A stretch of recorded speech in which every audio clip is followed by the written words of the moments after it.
ಯಾವತ್ತೂ ಕೊಟ್ಟಿಲ್ಲ. 4-5 ನಿಮಿಷ ಸಮಯ ತಗೊಂಡು ಚಾಮುಂಡಿ ಬೆಟ್ಟದ ವಿಷಯದಲ್ಲಿ ಸರ್ಕಾರ ವರ್ಸಸ್ ರಾಜಮನೆತನ ಇದುವರೆಗೂ ಏನೇನಾಗಿದೆ? ಮೊದಲೇದಾಗಿ ಅವರು ಅಗೇನ್ 75 ಸಮಯದಲ್ಲಿ ನಾವು ಸಹ ಇದು ಏನು ನಮ್ಮ ದೇವಾಲಯಗಳು ಏನು ಇದಾವೆ ಮುಜರಾ ಇಲಾಖೆ ಅದು ಅರಮನೆಯಿಂದಾನೇ ಒಂದು ರೀತಿ ಶುರುವಾಗಿದ್ದು. ಯಾಕಂದ್ರೆ ಟೆಂಪಲ್ಸ್ ಎಲ್ಲ ಮೇಂಟೈನ್ ಮಾಡೋಕ್ಕೆ ಎಫೆಕ್ಟಿವ್ ಆಗಿ ಮೇಂಟೈನ್ ಮಾಡೋದಕ್ಕೆ ಒಂದು ಇಲಾಖೆಯನ್ನು ಶುರು ಮಾಡಿದ್ರು. ಅದು ಪ್ಯಾಲೇಸ್ ಆಫೀಸಿಂದಾನೇ ನಡೀತಾ ಇತ್ತು. ಸೊ ಸಂಪೂರ್ಣವಾಗಿ ಏನೇನು ಆಚರಣೆಗಳು ನಡೀತಾ ಇತ್ತು ಅದೆಲ್ಲ ಏನು ಒಡವೆಗಳು ಇರ್ಬೋದು, ಅದಕ್ಕೆ ಬೇಕಾಗಿರುವಂಥದ್ದು ಏನು ಉತ್ಪನ್ನಗಳು ಎಲ್ಲನೂ ಕೂಡ ಅರಮನೆಯಿಂದಾನೇ ಹೋಗ್ತಾ ಇತ್ತು. ಈಗ ಮೇಲ್ಕೋಟೆಯಿಂದ ಏನು ವೈರ್ಮುಡಿ ಇರ್ಬೋದು, ರಂಗನಾಥ್ ಏನು ಶ್ರೀರಂಗಪಟ್ಟಣದಲ್ಲಿ ರಂಗನಾಥ ಸ್ವಾಮಿಯ ಒಂದು ಏನು ಆಚರಣೆಗಳಿರ್ಬೋದು, ಶ್ರೀಕಂಠೇಶ್ವರಲ್ಲಿ ನಡೀತಾ ಇರುವಂಥದ್ದು ಆಚರಣೆ ಇರ್ಬೋದು, ಬೆಟ್ಟದಲ್ಲಿರೋದು ಮತ್ತೆ ಮೈಸೂರಲ್ಲಿ ಸುತ್ತಮುತ್ತ ಇರೋ ದೇವಸ್ಥಾನದೆಲ್ಲ ಇರ್ಬೋದು, ಎಲ್ಲಾನು ಸಹ ಈ ಆಫೀಸಿಂದಾನೇ ನಡೀತಾ ಇತ್ತು.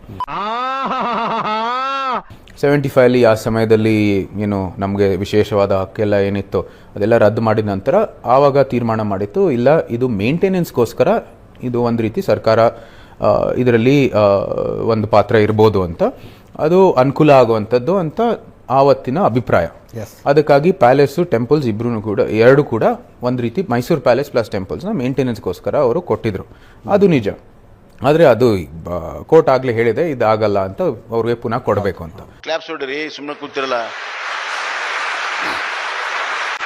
ಕಾರ್ಯಕರ್ತರ ಪ್ರಶ್ನೆ ಇದ್ದದ್ದು ಸಾರ್ವಜನಿಕರಿಗೆ ಸೇರಿದ ಆಸ್ತಿಯನ್ನು ನೀವು ಯಾಕೆ ಕ್ಲೇಮ್ ಮಾಡ್ತಿದ್ದೀರಿ? ಸಾರ್ವಜನಿಕರಿಗೆ ಸೇರಿರೋದು ಅಂತಾನೆ ನಾವು ಇಲ್ಲ ಅಂತ ಹೇಳ್ತಾ ಇದೀವಿ. ನಮ್ಮ ವಾದ ಇರೋದು ಅದೇನೆ. ಪ್ರಜಾಪ್ರಭುತ್ವ ವ್ಯವಸ್ಥೆ ಅಲ್ಲ, ಒಂದೇ ನಿಮಿಷ, ಪ್ರಜಾಪ್ರಭುತ್ವ ವ್ಯವಸ್ಥೆಗೆ ಬರ್ತೀನಿ.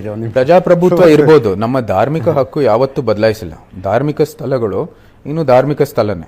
ತಾಯಿ ಚಾಮುಂಡೇಶ್ವರಿಗೆ ಅರಮನೆಯಿಂದ ಕೊಡಲಾಗಿದ್ದ ಆಸ್ತಿ ಎಷ್ಟು ಅನ್ನೋದರ ಅಂದಾಜು ತಮಗೇನಾದ್ರು ಇದೆಯಾ? ಅದು ಎಷ್ಟು ಕೊಟ್ಟಿದ್ದಾರೋ ಇಲ್ವೋ ಅಂತ ಗೊತ್ತಿಲ್ಲ. ಆದರೆ ಚಾಮುಂಡಿ ಬೆಟ್ಟ ಮತ್ತು ಅದರ ಸುತ್ತಮುತ್ತ ಇರುವಂಥದ್ದು ಎಲ್ಲನೂ ಕೂಡ ಅದು ಅರಮನೆಗೆ ಸೇರಿರುವಂಥದ್ದು ಎಲ್ಲರಿಗೂ ಗೊತ್ತಿರೋ ವಿಷಯ. ಅದು ಆದರೆ ನಾವು ಅದು ಶಿಬೇಟ್ಶಿಪ್ ಆಫ್ ಅನ್ ಐಡಲ್ ಅಂತ ಹೇಳ್ತೀವಿ. ಅಂದರೆ ಅಲ್ಲೇನು ಚಾಮುಂಡೇಶ್ವರಿ ತಾಯಿಗೆ ಸೇರಿರೋದು, ನಾವು ಪೋಷಕರ ಸ್ಥಾನದಲ್ಲಿ ಅದನ್ನ ನಾವು ನೋಡ್ಕೋತೀವಿ. ಅದೆಲ್ಲ ತಾಯಿ ಚಾಮುಂಡೇಶ್ವರಿಗೆ ಸೇರಿರೋದು. ಈಗ ನೀವು ನನ್ನ ರೂಟಿಗೆ ಬರ್ತಾ ಇದ್ದೀರಾ. ಧಾರ್ಮಿಕ ಹಕ್ಕು ನಾವು ಯಾವತ್ತೂ ಯಾರಿಗೂ ಕೊಟ್ಟಿಲ್ಲ. ಆ ತಾಯಿ ಚಾಮುಂಡೇಶ್ವರಿಯನ್ನು ಆರಾಧಕರು ಆಗಿದ್ದೀವಿ ಅಂತ ನಾವು ಆ ಸ್ಥಾನವನ್ನು ಯಾವತ್ತೂ ಬಿಟ್ಟಿಲ್ಲ. ನಾವು ತಾಯಿ ಚಾಮುಂಡೇಶ್ವರಿಯ ಆರಾಧಕರು, ನಮ್ಮ ಕುಲದೇವಿ ಅದು ಅಂತ ಆ ಸ್ಥಾನವನ್ನು ನಾವು ಯಾವತ್ತೂ ಬಿಟ್ಟಿಲ್ಲ. ಆ ದೇವಸ್ಥಾನದ ಪೋಷಕರು ಸಹ ಅಂತ ನಾವು ಆ ಸ್ಥಾನಕ್ಕೆ ಯಾವತ್ತೂ ಬಿಟ್ಟಿಲ್ಲ. ಅದ್ರ ಜೊತೆಗೆ ಆ ಆಚರಣೆ ಅಲ್ಲಿ ಏನು ಬೆಟ್ಟದಲ್ಲಿ ನಡೆಯುತ್ತೆ, ಅರಮನೆಯಲ್ಲೂ ಸಹ ನಡೆಯುತ್ತೆ. ನಮ್ಮ ಧಾರ್ಮಿಕ ಆಚರಣೆ ಅರಮನೆಯಲ್ಲಿ ಏನು ನಡೆಯುತ್ತೆ ಅಲ್ಲೂ ಸಹ ನಡೆಯುತ್ತೆ. ಈ ಪಾರಂಪರೆ ಭಾರತ ಏನು ರಿಪಬ್ಲಿಕ್ ಇರ್ಬೋದು, ಭಾರತಕ್ಕೆ ಸ್ವಾತಂತ್ರ್ಯ ಬಂದಿದ್ದ ಹಿನ್ನೆಲೆಯಲ್ಲೂ ಸಹ ಇದು ನಡೀತಾ ಬಂದಿದೆ. ಸುಮಾರು 400 ವರ್ಷದ ಇತಿಹಾಸ ಇದೆ. ಇದು ಒಂದು ಶಕ್ತಿಪೀಠ, ಎಷ್ಟೋ ವರ್ಷದ ಇತಿಹಾಸ ಇದೆ.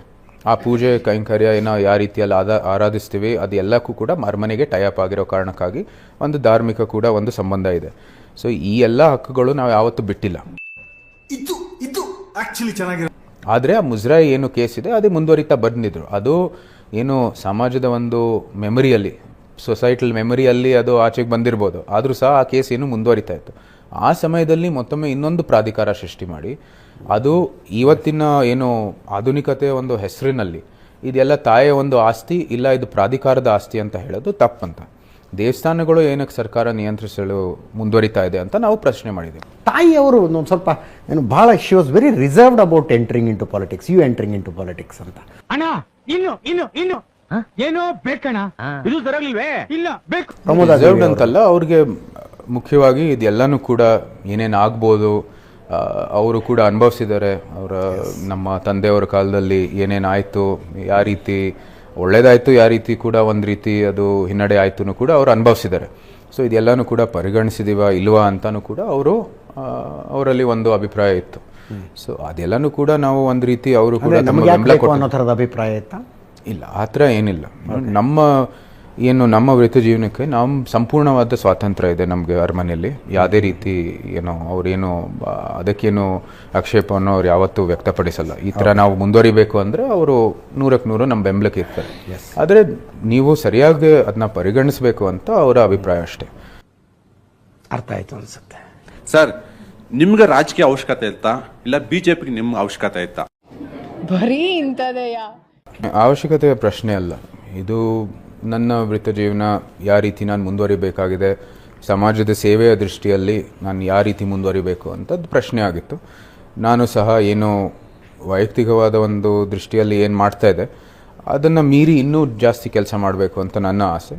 ಅದಕ್ಕಾಗಿ ನಾವು ರಾಜಕೀಯಕ್ಕೆ ಸೇರಿಕೊಂಡು ಅಧಿಕೃತವಾಗಿ ಜನರ ಪ್ರತಿನಿಧಿಯಾಗಿ ಅಲ್ಲಿ ಕೇಂದ್ರದಲ್ಲೂ ಸಹ ಇಲ್ಲಿ ಜನರ ಆಕಾಂಕ್ಷೆಯನ್ನು ಮಂಡಿಸುವಂಥದ್ದು ಒಂದು ಕರ್ತವ್ಯವನ್ನು ಬಂದಿದೆ. ಅದರ ಜೊತೆಗೆ ಇಲ್ಲೂ ಸಹ ಏನು ಅಭಿವೃದ್ಧಿ ಆಗಿದೆ, ಸರ್ಕಾರದಲ್ಲೂ ಕೂಡ ನಮ್ಮ ಪ್ರಭಾವ ಇರ್ಬೋದು ಅಂತ ಅದು ಜನರು ತಮ್ಮ ಮತದ ಮೂಲಕ ನಮ್ಮ ಬೆಂಬಲ ಕೊಟ್ಟಿದ್ದಾರೆ.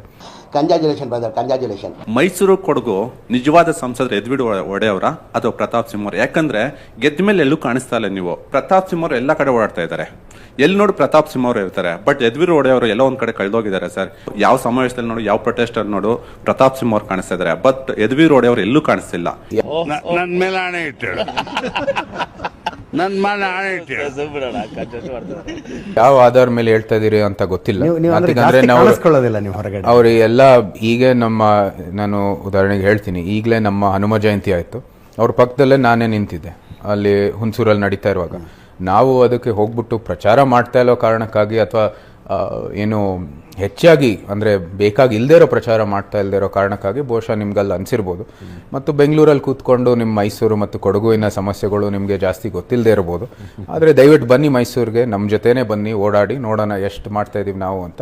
ಪ್ರತಾಪ್ ಸಿಂಹ ಅವ್ರು ಮಾಡ್ತಾ ಇದ್ದಾರೆ, ಏನು ಅದರಲ್ಲಿ ಎರಡು ಮಾತಿಲ್ಲ. ಅವರು ಮಾಡಬೇಕಾಗಿದೆ. ಹಿಂದೆ 10 ವರ್ಷ ಏನು ಸಂಸದರಾಗಿ ಭಾಳಷ್ಟು ಕೆಲಸಗಳು ಮಾಡಿದ್ದಾರೆ. ಮತ್ತು ಅನೇಕ ಏನು ಪಕ್ಷದ ದೃಷ್ಟಿಯಲ್ಲಿ ಏನು ಅವರು ಏನು ಜವಾಬ್ದಾರಿ ಇರ್ಬೋದು ಅಥವಾ ಇಲ್ಲದೆ ಇರ್ಬೋದು, ಅವ್ರಿಗೇನು ಅವ್ರದ್ದೇ ಆದ ಒಂದು ನೇರ ಸಂಪರ್ಕ ಇದೆ. ಆದರೂ ಸಹ ನಮ್ಮ ಕೆಲಸ, ಸಂಸದರ ಕೆಲಸ ಮುಂದುವರಿತಾ ಇದೆ. ನಿನ್ನೆ 2 ದಿನದ ಕೊಡಗುದು ಪ್ರವಾಸ ಆಯಿತು. ಕೊಡಗುವಲ್ಲಿ ನಾವು ಸುಮಾರು ಇದ್ದಿದ್ದೇ ಏನು ಒಂದು 150 ಡೇಸಲ್ಲಿ ಸುಮಾರು 30 ದಿನ ಕೊಡಗುವಲ್ಲೇ ಇದ್ದೀವಿ ನಾವು. ಸೊ ಇಂಥ ನಾವು ಪ್ರವಾಸ ಮಾಡ್ತಾ ಇರೋದು ಯಾರೂ ಮಾಡಿಲ್ಲ ಅಂತ ನಾನಂತೂ ಭಾವಿಸ್ತೀನಿ. ಸತ್ಯ ಹೇಳಿದ್ರೆ ಎಲ್ರಿಗೂ ಬೇಜಾರು, ಕಣ್ಣಲ್ಲಿ ನೀರು. ನಾನ್ ಸತ್ಯ ಹೇಳ್ತೀನಿ, ಊರಲ್ಲಿರೋರಿಗೆಲ್ಲ ನನ್ನ ಬಗ್ಗೆ ಬೇಜಾರು. ಈಗ ಹೆಂಗೂ ಪ್ರತಾಪ್ ಸಿಂಹ ಅವ್ರ ಹೆಸರು ಬಂದೇ ಬಿಟ್ಟಿದೆ. ಈ ಸಲ ಚುನಾವಣೆಯಲ್ಲಿ ನಿಮ್ಮ ಹತ್ರ ನೀವು ನಿಂತ್ಕೋಬೇಕು, ಸ್ಪರ್ಧೆ ಮಾಡಬೇಕು ಬಿಜೆಪಿ ಅಂತ ಬಂದವ್ರ ಎದುರಿಗೆ ನೀವು ಕೇಳಿದ್ರ? ಯಾಕಂದ್ರೆ ಸಿಟ್ಟಿಂಗ್ MP ಬಿಜೆಪಿ ಅವರೇ ಇದ್ದಾರೆ. ಒಳ್ಳೆ ಕೆಲಸಗಾರ ಅನ್ನೋ ಹೆಸರಿದೆ ಅವ್ರಿಗೆ. ನಮ್ಗೆ ಮಾಹಿತಿ ಬಂದಿದ್ದು ಇಷ್ಟೇನೆ, ಇದು 2024 ಲೋಕಸಭಾ ಏನು ಮೈಸೂರು ಕೊಡಗು ಏನೋ ಪಟ್ಟಿಯಲ್ಲಿ ನೀವು ಒಬ್ಬ ಆಕಾಂಕ್ಷಿ ಆಗ್ತೀರಾ ಅಂತ. ನಾ ಸರಿ ಅಂತ ಹೇಳಿದಷ್ಟೇ, ನಾವು ಒಪ್ಕೊಂಡೆ. ನಾನು ಕೂಡ ಒಂದು ಸ್ವಲ್ಪ ಅದು ಏನೋ ನಮ್ಮ ತಾಯಿಯವರ ಆಶೀರ್ವಾದ ಆಗಿದ ನಂತರ ನಾನು ಒಪ್ಕೊಂಡೆ. ಪ್ರತಾಪ್ ಸಿಂಹ ಅವ್ರಿಗೆ ಏನು ಮಾಡ್ತೀರಿ ಆ ಥರದ ಪ್ರಶ್ನೆನ ನೀವು ಕೇಳಲಿಲ್ಲ, ಅವರು ಹೇಳಿಲ್ಲ? ಪ್ರತಾಪ್ ಸಿಂಹ ಅವ್ರಿಗೆ ಕೇಳಬೇಕಾಗಿತ್ತು. ಅಲ್ಲಲ್ಲ, ಪ್ರತಾಪ್ ಸಿಂಹ ಅವ್ರಿಗೆ ಏನು ಮಾಡ್ತೀರಾ ಅಂತ ಪಕ್ಷದವ್ರು ನೀವು ಏನು ಕೇಳಲಿಲ್ಲ, ಅವರು ಏನು ನಿಮಗೆ ಹೇಳಲಿಲ್ಲ? ನನ್ ಕೇಳೋ ಏನು ಅವಶ್ಯಕತೆ ಇರಲಿಲ್ಲ ನನಗೆ. Okay, no way. ಚರ್ಚೆನೇ ಆಗಿಲ್ಲ, ಇಲ್ಲ ಚಾನ್ಸೇ ಇಲ್ಲ, ನೋ ವೇ. ಅವ್ರ ಕೆಲಸಗಳು ಮಾಡ್ಕೋತಾರೆ, ಪಕ್ಷ ಏನು ತೀರ್ಮಾನ ಮಾಡ್ತದೆ.